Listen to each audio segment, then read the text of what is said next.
Assalamualaikum warahmatullahi wabarakatuh. Salam sejahtera semuanya. Perkenalkan, nama saya Zajatul Amna. Saya adalah dosen pada program studi psikologi Fakultas Kedokteran Universitas Syahkuala Aceh, Banda Aceh. Sebagai bagian dari pernyataan diri dosen untuk kerja Tridharma Perguruan Tinggi atau biasa disingkat dengan PDD UKTPT sebagai salah satu penilaian pada sertifikasi dosen tahun 2025. Adapun mata kuliah yang akan saya jelaskan yaitu berkaitan dengan dasar konseling. Adapun tujuan dari mata kuliah ini yaitu untuk membekali mahasiswa untuk memiliki pengetahuan, pemahaman dan juga keterampilan terkait tentang konsep dan ruang lingkup konseling, bagaimana konseling dilakukan, lalu kemudian teknik-teknik dari konseling, keterampilan konseling, asesmen dalam konseling, konseling dalam berbagai setting. Mata kuliah ini menjadi salah satu indikator yang akan mengukur ketercapaian dari profil lulusan program sarjana psikologi yaitu sebagai konselor. Pastinya untuk mendapatkan efektivitas proses pembelajaran selama di kelas, metode DIA atau biasa disebut dengan Delivery, Interaction, dan Assessment menjadi metode yang paling penting untuk diterapkan untuk meningkatkan kualitas pembelajaran itu sendiri, di mana delivery adalah proses penyampaian materi dari dosen kepada mahasiswa, lalu kemudian interactions, bagaimana proses interaksi selama di kelas terjadi, lalu kemudian assessment, bagaimana penilaian dilakukan ataupun diberikan pada saat pengambilan mata kuliah ini. Metode ini mengintegrasikan 3 komponen utama, yaitu di mana penyampaian materi, lalu kemudian interaksi dan juga penilaian yang saling melengkapi satu sama lainnya untuk menciptakan pengalaman belajar selama di kelas yang holistik dan juga bermakna. Lalu kemudian penjelasan tentang RPS akan saya jelaskan pada bagian berikutnya. Baik, kita akan menjelaskan tentang RPS dari dasar konseling. Seperti yang saya sampaikan tadi bahwa dasar konseling memiliki 2 RPS karena 2 SKS pertama adalah berisikan tentang teori dasar konseling, lalu kemudian 1 SKS berikutnya yaitu tentang praktikum konseling. Di sini sebagai koordinator pengemban RPS atau koordinator sekaligus sebagai koordinator MK, saya bersama dengan tim teaching saya, yaitu ada Ibu Dahlia dan juga Ibu Weni yang merupakan sama-sama dosen mengajar tentang dasar konseling ini. Mata kuliah ini seperti yang saya sampaikan tadi bahwa diharapkan melalui mata kuliah ini mahasiswa memiliki pengetahuan, pemahaman tentang menjelaskan konsep konseling, etik konseling, tahapan konseling ya, tahapan kehidupan, lalu kemudian perspektif, lalu kemudian konseling dalam berbagai setting dan juga asesmen serta keterampilan dalam konseling, dan bagaimana keterampilan tersebut dengan teknik-teknik yang dimiliki dan diaplikasi dalam kasus yaitu yang akan dipraktekkan dalam mata kuliah praktikum. Mata kuliah ini sendiri memiliki 2 CPL, yaitu CPL 01 dan CPL 02, dapat dilihat di layar, yaitu mampu menunjukkan kepekaan sosial, menguasai prinsip dan teori dasar psikologi dalam memahami perilaku manusia dan hubungannya dengan lingkungan. Lalu kemudian di CPL 2, mampu mengidentifikasi dan menganalisis permasalahan psikologis untuk perubahan perilaku kelompok dan juga komunitas berdasarkan kode etik psikologi. Di mata kuliah ini memiliki 2 CPMK dengan kode CPMK 73, lalu kemudian CPMK 74. Lalu selanjutnya, adapun bahan kajian pembelajaran dalam RPS teori yaitu ada 4. Yang pertama adalah sejarah, kode etik dan teori konseling dalam beragam perspektif. Yang kedua, konseling, pendekatan konseling berdasarkan tahapan perkembangan dan dari berbagai setting. Yang ketiga, observasi, wawancara, psikoedukasi dalam konseling serta keterampilan dalam konseling. 4 bahan kajian atau materi pembelajaran tersebut dibagikan ke dalam 16 pertemuan, yaitu 7 pertemuan di kelas sebelum UTS ya, lalu kemudian setelah UTS dilanjutkan dengan 7 pertemuan di dalam kelas lagi yang ditutup dengan adanya UAS. Pastinya untuk mendukung efektivitas pembelajaran di sini menggunakan pustaka pembelajaran ya yang dibagi ke dalam 2 kategori, ada referensi utama dan juga sebagai referensi pendukungnya. Lalu kemudian tentang kriteria penilaian ya, ini adalah bentuk daripada kriteria penilaian ya. Lalu kemudian ini adalah rencana evaluasi Dia merupakan mata kuliah dengan case method karena dia ada praktikumnya di dalam mata kuliah tersebut. Di mana mata kuliah ini memiliki 50%-nya dia harus team based project atau PJBL karena dia ada praktikumnya. Lalu kemudian ini adalah sebaran-sebaran daripada bahan kajian tadi dalam 14 kali pertemuan. Seperti yang saya jelaskan tadi bahwa selama proses belajar mengajar ya, dia ada metode DIA, Delivery, Interaction, dan Assessment, di mana proses delivery yang disampaikan, penyampaian materi itu tidak hanya berbentuk kuliah ceramah, tapi juga ada diskusi. Diskusi yaitu interaktif dengan mahasiswanya, sekaligus ini menjadi salah satu indikator dalam interactions ya, dalam interaction metode pembelajaran yang saya jelaskan tadi. Lalu kemudian mereka juga memiliki FGD kelompok kecil untuk menjelaskan bagaimana di sini ada pendekatan jigsaw ya, itu adalah FGD sesama kelompok yang nanti mereka akan mendiskusikan salah satu dari subtopik yang akan diberikan. Di sini terlihat dari pertemuan ke-13. Oke, nah itu saja yang kemudian untuk RPS teori. Lalu kita akan lanjut. Baik, untuk selanjutnya saya akan menjelaskan tentang satu SKS. Satu SKS berikutnya saya akan menjelaskan tentang RPS Praktikum Dasar Konseling dengan kode yang masih sama. Saya sebagai koordinator MK bersama dengan tim teaching berdiskusikan terkait tentang sejauh mana dan bagaimana proses praktikum dasar konseling di kelas yang akan diberikan pada mahasiswa yang juga ditempuh selama 16 pertemuan. 14 adalah berbagai materi di kelas, sementara 2 pertemuan berikutnya yaitu tentang evaluasi sejauh mana kecakapan yang telah mereka peroleh melalui proses pembelajaran ini. Nah, melalui mata kuliah ini ya, dia adalah mencakup tentang praktikum, tentang teknik-teknik konseling, tahapannya, lalu kemudian lebih ditekankan bagaimana keterampilan tersebut bisa dipraktekkan. Jadi di sini nanti akan ada role play atau simulasi konseling. Oke, selama mata kuliah praktikum ini pastinya sangat ditekankan tentang praktek itu sendiri, yaitu berkaitan dengan teknik-teknik konseling, tahapan konseling, serta keterampilan konseling. Untuk capaian pembelajarannya, dalam mata kuliah RPS praktikum ini terdapat 2 CPL-nya yang berkode CPL 06, bisa dilihat seperti di layar ini. Lalu kemudian ada CPL 07 ya, seperti yang di layar juga, yang memiliki 3 CPMK ya, CPMK 75, CPMK 76, dan CPMK 77. Lalu ini adalah bagaimana korelasi CPL terhadap CPMK pada mata kuliah ini. Selanjutnya, untuk bahan kajian pembelajaran sendiri, sama seperti yang di teori, terdapat 4 bahan kajian utama yang dibagikan ke dalam 14 kali pertemuan tatap muka. Lalu kemudian ini menjadi ada referensi utama dan juga referensi pendukung. Lalu kemudian skor penilaiannya seperti yang di layar ya, bisa dilihat. Ini adalah evaluasi atau bentuk asesmen yang digunakan pada mata kuliah ini. Ya, ada case method, lalu kemudian team based project, ada kuis, ada tugas, dan juga karena ini adalah mata kuliah project sehingga UTS dan UAS ini tidak diukur di sini tapi diukur pada mata kuliah teorinya.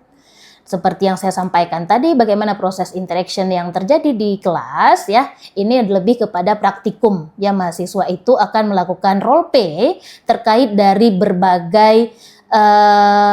berbagai sub dari sub CPMK yang diajarkan ya, bagaimana mereka kemudian mempraktekkannya di kelas.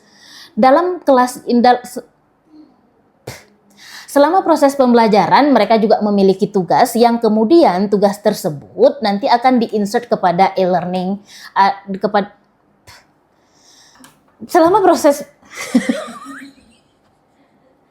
selama proses perkuliahan pastinya mereka juga memiliki kuis ya. Selama proses perkuliahan mereka juga memiliki tugas seperti yang dijelaskan tadi, di mana tugas tersebut nantinya akan diinsert kepada e-learning USK. Untuk insert e-learning USK titik. Oke, bisa dilihat juga di sini mereka ada beberapa tugas yang harus mereka insert ke dalam e-learning USK ya. Ada yang dilakukan secara individu dan juga ada yang dilakukan secara kelompok. Lalu kemudian mereka juga diharuskan untuk role play karena ini adalah mata kuliah praktikum. Jadi setiap pertemuan 170 menit terakhir ya setelah pemaparan 100 menit pertama teori, mereka akan melakukan role play untuk praktikumnya. Baik, terima kasih itu pemaparan terkait tentang RPS dasar konseling baik teori maupun praktikum.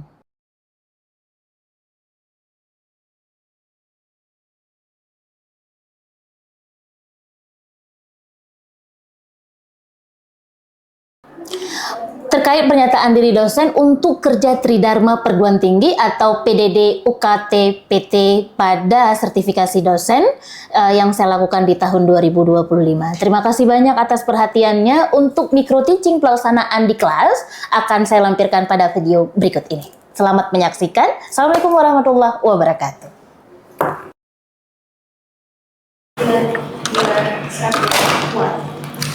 Baik, Assalamualaikum warahmatullahi wabarakatuh. Apa kabar pagi ini? Baik, alhamdulillah ya. Jangan menyerah karena seperti yang sudah saya sampaikan di awal bahwa mata kuliah dasar konseling ini adalah salah satu indikator untuk bisa mengukur ketercapaian daripada profil lulusan sarjana psikologi. Karena kan Anda akan menjadi konselor suatu hari nanti. Jadi saat inilah yang akan kita gunakan bagaimana cara teknik keterampilan yang kita gunakan akan kita aplikasikan. Dari teorinya seperti apa, lalu kemudian at the end di pertemuan terakhir satu SKS-nya adalah kita mata kuliah praktikumnya. Jadi nanti kita akan ada role play gitu ya di akhirnya. Sebelum kita mulai lebih jauh, silakan berdoa dulu menurut keyakinan dan kepercayaan masing-masing. Berdoa dimulai.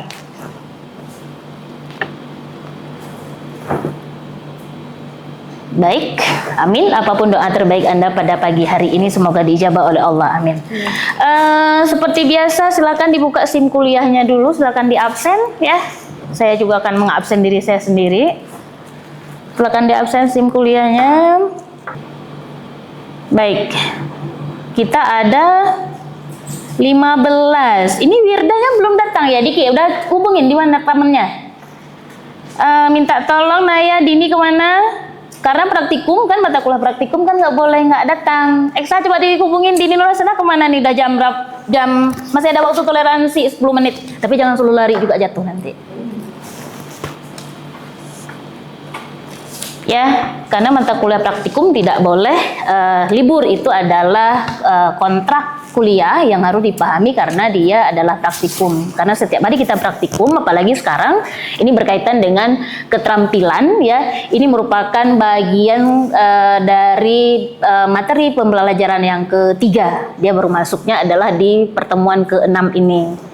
Oke, udah dihubungin ya kawan-kawannya ya? Di jalan atau di mana? Oke, siap. Baik. Oke, baik, sebelum kita mulai lagi, saya mau tanya, gimana hasil yang PR yang sebelumnya? Saya suruh observasi ke lapangan, ada masalah? Ada yang menemukan kendala di lapangan? Kira-kira observasi apa yang harus dilakukan, hal-hal apa yang harus dicatat ketika kita melakukan observasi? Karena skill itu dibutuhkan sebagai Anda dalam pelaksanaan proses konseling nanti. Yap, silakan. Pada diem, berarti udah ini semua, udah berhasil. Ya, Bella, kenapa Bel? Kalau dari saya Ibu, apa yang saya dapatkan saat observasi kemarin, jadi saya observasinya dari jam 2 sampai asar gitu Bu. Dan 2 jam berarti? Ya, 2 jam saya observasi, saya melihat bagaimana itu. Oke, berarti si klien tadi ketika berhadapan dengan Bella, itu beda perlakuannya ketika dia berhadapan dengan temennya, gitu ya? Iya. Nah, itulah yang harus diperhatikan, karena dalam konseling, setiap perbedaan kata, intonasi suara, lalu kemudian perbedaan sikap tingkah laku, lalu kemudian tiba-tiba misalnya dia memilih untuk diam. Nah, itu semua ada maknanya, ada makna dari si klien.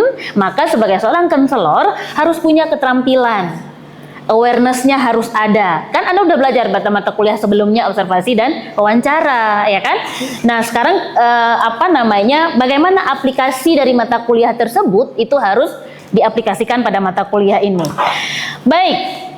Sesuai dengan yang telah saya paparkan sebelumnya, Anda silakan ambil kembali handphone Anda silakan akses e-learningnya karena kuis menjadi salah satu pengukuran atau asesmen yang digunakan dalam mata kuliah ini. Silakan dibuka di e-learningnya masing-masing ya. Oke, nggak banyak soalnya cuma sekitar 5 dari hasil observasi kemarin. Ya. Langsung di-submit saja karena bahannya itu seperti refleksi pembelajaran yang sebelumnya, lalu kemudian apa yang menjadi target Anda ketika ekspektasi Anda ketika Anda akan melakukan proses konseling pada hari ini. Jadi ada kayak sejenis pre dan post gitu ya sebelum kita mulai belajarnya. Sudah? Saya rasa sudah ya. Sudah. Oke, silakan disubmit. Hasil-hasil sebelumnya beberapa ada yang bagus, tapi kalau untuk menjadi seorang konselor sepertinya masih butuh pembelajaran. Artinya, silakan mendemo dosennya ketika dalam kelasnya. Jangan cuma demo di luar nanti ya. Jadi demonya di sini. Baik.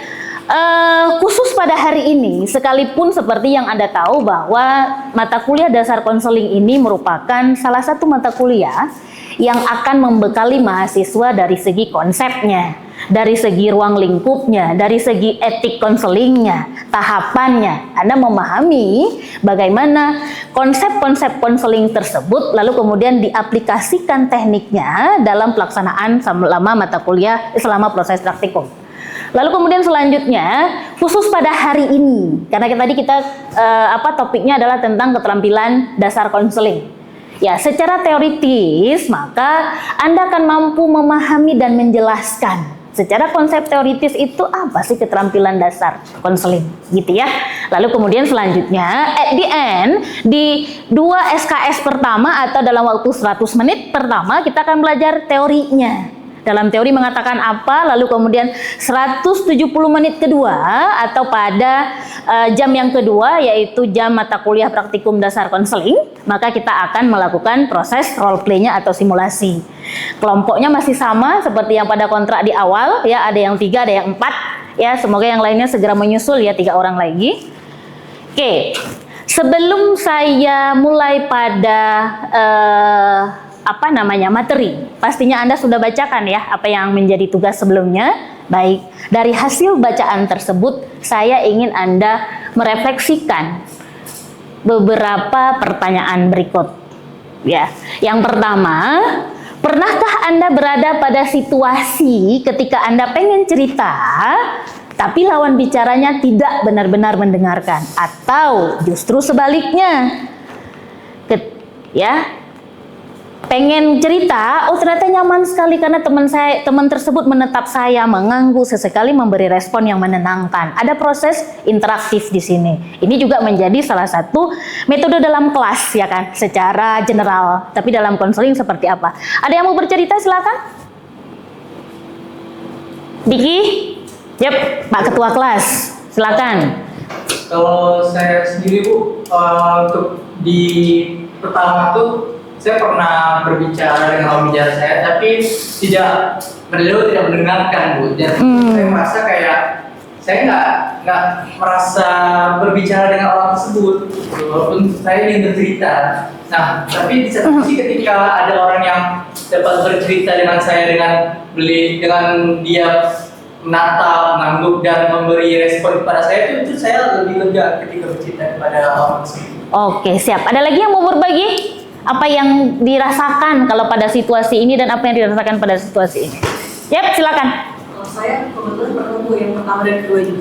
Yang saya rasakan saat misalnya lawan bicara saya itu tidak terlihat bahwa benar-benar mendengarkan adalah saya jadi menutup diri saya, Bu. Nggak usah cerita deh, jadi betul. Karena nggak didengerin juga kok gitu. Nah yang kedua malah saya jadi lebih banyak berbicara, Ibu. Saya lebih nyaman, saya lebih mau menyampaikan sekarang ini nggak saya bagi ke orang-orang gitu. Jadi lebih berani gitu ya, dibandingkan dengan orang yang pertama seakan kaku kayak ngomong sama tembok gitu ya. Oke, ada lagi yang mau bagi?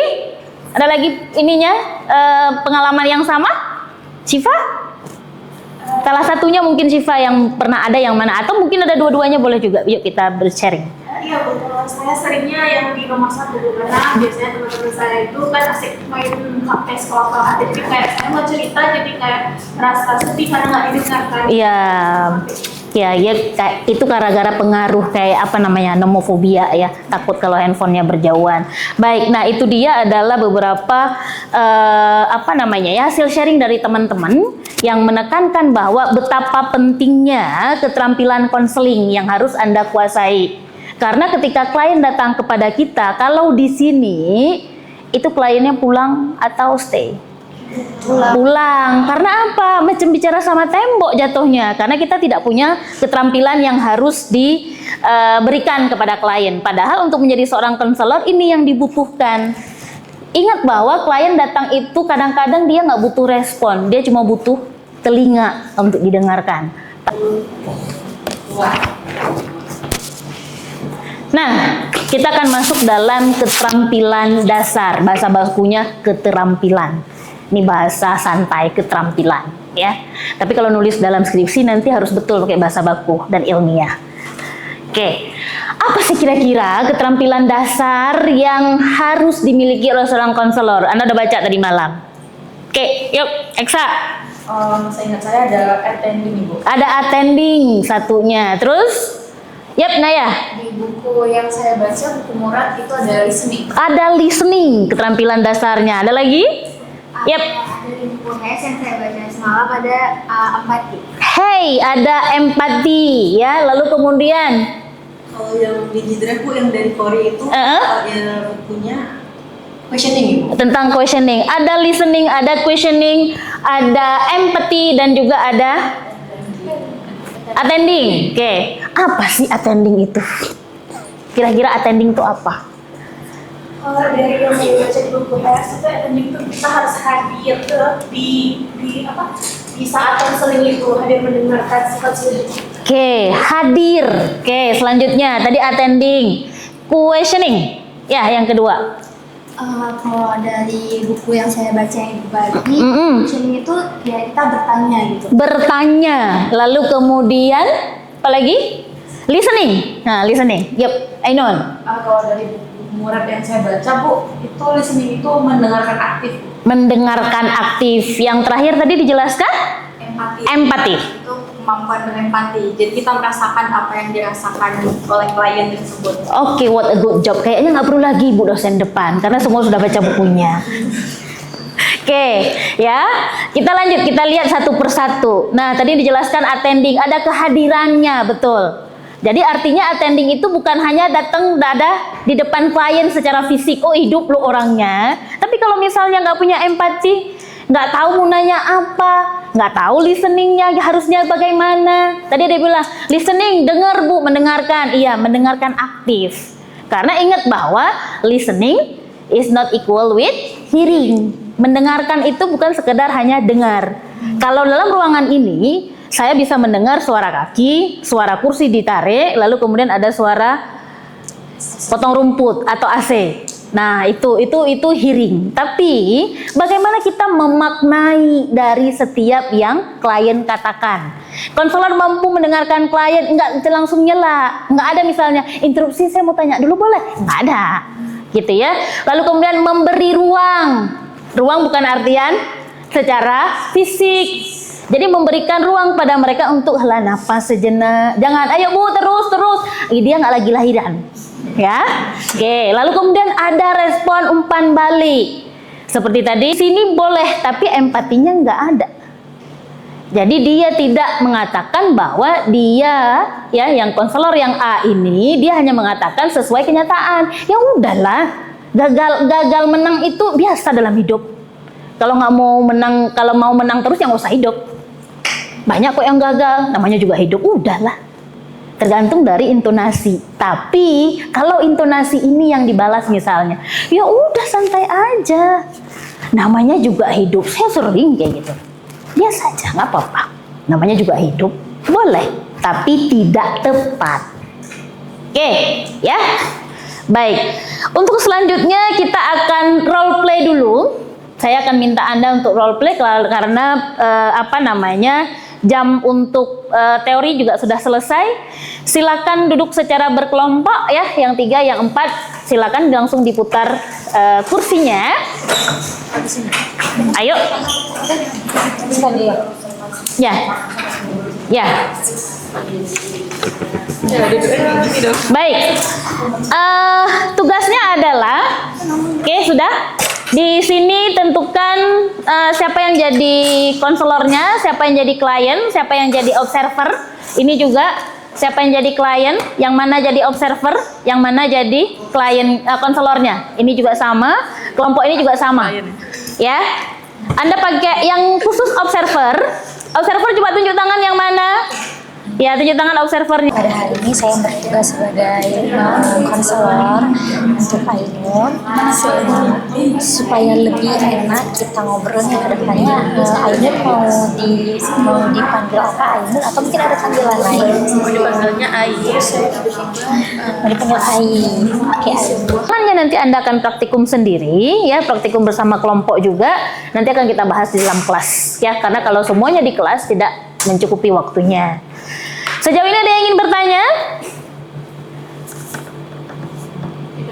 Tidak ada ya, karena sudah cukup jelas ya. Bahkan kadang-kadang Anda jauh lebih menguasai daripada saya. Kembali saya ingatkan bahwa ini adalah saatnya untuk kesempatan yang sangat bagus sekali. Karena tidak hanya belajar dari buku, tapi kita juga bisa belajar dari diskusi di kelas. Silakan digunakan interaktif sebaik mungkin. Saya ingatkan, saya kasih motivasi selalu bagi mahasiswa saya adalah menjadi pendengar yang baik. Adalah salah satu keberhasilan seorang konselor. Karena tidak semua orang mampu mendengarkan. Listening is not equal with hearing. Dalam proses konseling inilah mereka merasa didengarkan. Ya, karena sebenarnya banyak hal yang bisa kita pelajari dari kehidupan para klien kita. Mereka adalah sebenarnya guru kehidupan bagi kita. Jadi, mari mempersiapkan diri dalam ruangan kecil ini dari buku yang telah kita baca, dari hasil diskusi kita, how to be a good counselor. Terima kasih, saya ucapkan dengan alhamdulillah penutupan kuliah pada hari ini. Assalamualaikum warahmatullahi wabarakatuh. Ketemu lagi di minggu depan.